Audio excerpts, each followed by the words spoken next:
qisadii ahayd arqatimo quustay baan ahay qaydaradana waa seexan jiray qowlad gooniya qaabkaas uu yahay haddaan qun uga sheekeeyo anigoo quraanka iyo sharciga haysta qodobkiisa qaradaha islaamka anigoon qadafiyo gaarsiinin ha yeeshee qolkayga iyo fadhiya qaybta gurigayga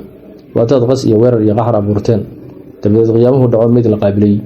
waataad qabaankii dhigteen qooqle kibirkii haddii aad qorofna jiro cid la qabatoomay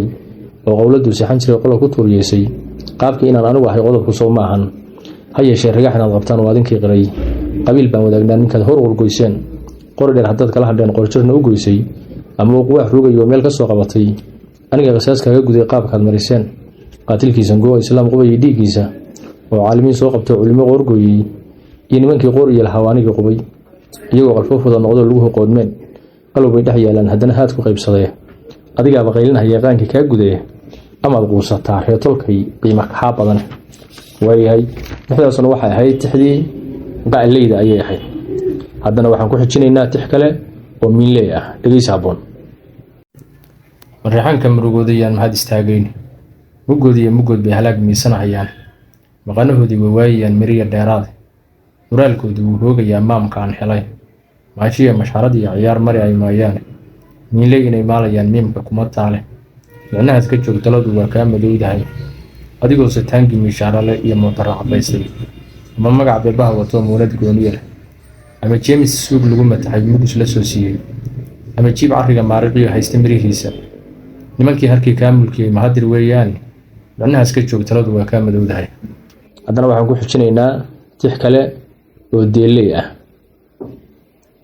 wuxuu yidhi gallayr yahow adaa duulayo socod dadaaloon adiga daruuraha dhex mara duugta samada caabudaq waxaad degi kardhaa 2 daqiiqood dowxaar inaad sii martaan kaa dalbanaya geedkii doqonma waayaan rabaa inaad dul fushaa dacwad inaad u sheegtaan rabaa aqoonka diiniya wiilkii direed baa yidhi doodan iga qaaddheh dadka daa'ifka umeykii aqoonka diiniya dheh waa ka daarta fooqala fadhiya boqorkii duubnaadheh haddaad ii dadaashana abaal doonahaad heli taakoy daliil gabay iyo da iga gaarsii daldaloolka lama doonayo daacad ugu sheeg wiilashii suraha loo soo diraan duul ka soo noqon dheh eriday dangigan wiilashii hawsha loo diray dheh dukaha daldalaaynamadii damaca waa laadheh dabliya cadaabkiina waa laga durduuraa dheh niman diinta eebbahay aqoon meel ma daafaca dheh dugsuley qur-aan baa heshiya duulkii reer fiqi dheh cabdallihii dawaarayn jiraa soo dul joogsaday dheh inta deelka dhigatayo suraa dilay raggaagii dheh danab iyo hubbaa lala dhiciyo dab iyo baaruud dheh dibma waad u soo noqon kartaa diiday nabadii dheh dabcigooda nimankan waa dogob aan liicayn dheh dudun iyo gidaar weeye iyo dhagax dubaaleed dheh dubkoodaa madow waxaa ku jira diir kaloo adag dheh ninna deera kuma foofsan karo degaladoodii dheh dawyihii xaraale iyo dhulkii ruuxma soo degi dheh dawyihii xaraale iyo dhulkii ruuxma soo dega dheh